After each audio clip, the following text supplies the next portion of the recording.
Stuart, do you remember the time when you got your first guitar? Can I remember the time when I forgot my first guitar? Remember? Do I remember? Yes. Yes, I do remember. Can you tell me about it? Yeah, sure, I was 11 years old, but it was Christmas. And it was actually given to me as a gift by my next door neighbour, and it was a 350-year-old classical guitar. Was it acoustic? Yes, it was a classical acoustic guitar. Do you remember what brand it was? No, I don't remember what brand it was, no. At the age of 11, I don't think you're really of an age where you can appreciate an instrument like that, unfortunately. How did you feel when you got your classical guitar? I was very excited. Yeah. Well, I couldn't actually play a guitar at that time, so you know it was, as I said, the first instrument that I ever had. Unfortunately, I was at an age where I couldn't really appreciate an instrument of that quality.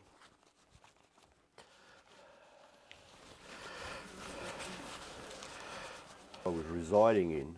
I was from the middle of England, from the Midlands, Sheffield, and most of the music scene was located further down south, London, the capital of England. Mm-hmm. So you know, we in the Midlands we weren't as exposed to the live music scene as much as what was happening in London. It was basically what you heard on the radio or what you saw on the TV.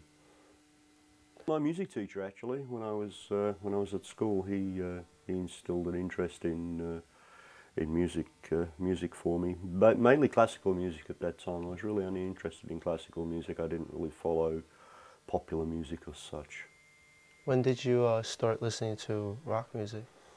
I'd probably have to say when I was about 13, 14. What sparked your interest in that music? What sparked my interest in that to music? rock music. I was mainly interested or influenced by blues players of the time. John Mayall was one of my favourite blues guitarists.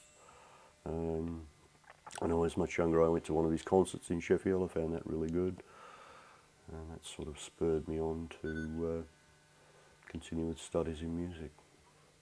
Why blues? I mean, there were jazz. There was, I think, there was jazz in the '60s as well, and probably funk. There was. But let's face it. You know, most rock music is sort of its roots are based in blues.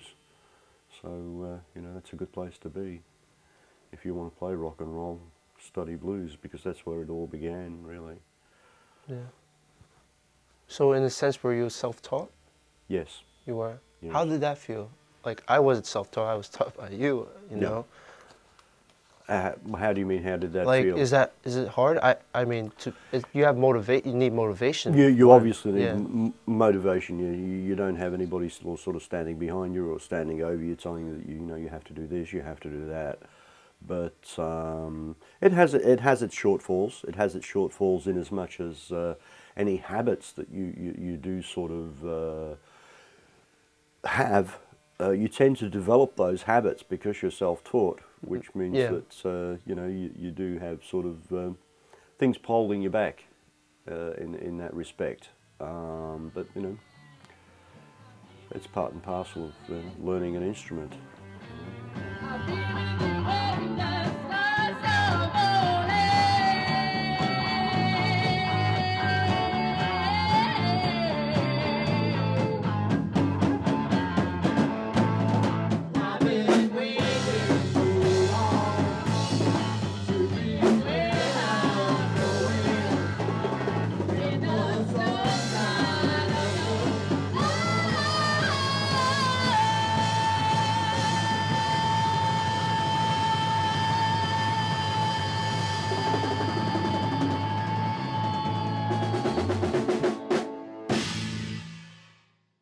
I arrived in Australia when I was about 17. I seriously, because I could no longer or didn't want to continue with the profession that I had in England, I decided to make music my profession. So obviously my studies in music were quite intense for 2 years, from the age of 17 to 19. And then I joined my first first band, which fortunately for myself was quite a popular band, Threshold. They were handled by Australian Entertainment Exchange in Australia, and did quite well. Supported quite a lot of local and national acts, and a couple of international acts as well. The band did very, very well. I was with them for probably a period of about 2 years.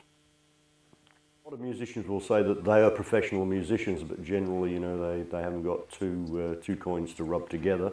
They're totally broke, starving, don't have a roof over their head, and yet they call themselves musicians. A musician is a profession, and a profession means that you're actually making a living out of that profession. In other words, you can support yourself, clothe yourself, pay your bills, rent, etc., etc.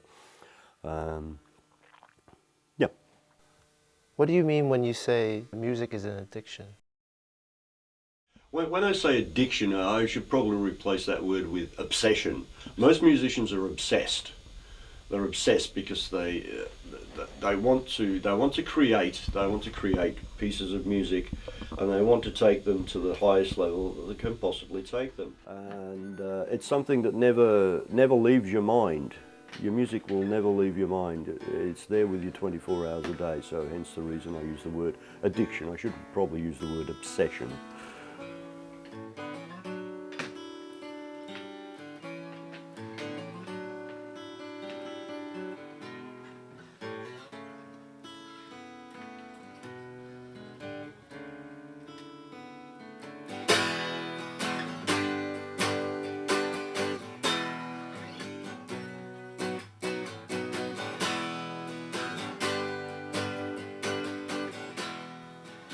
What kind of advice can you give to aspiring musicians or artists that want to follow their ambitions or dreams?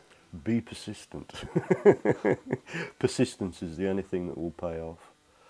You know, I've met so many people over the years that have worked hard, tried to get, you know, their music out there and happening, and it hasn't happened, and they've said, well, I quit.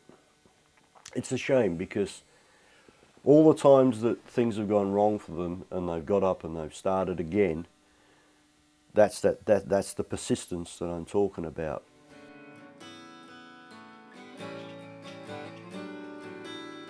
It's like anything in life, you know, you get knocked down, you get up. If you don't get up, nobody's going to pick you up. You've got to pick yourself up.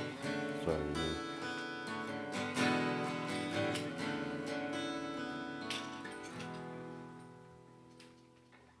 See the man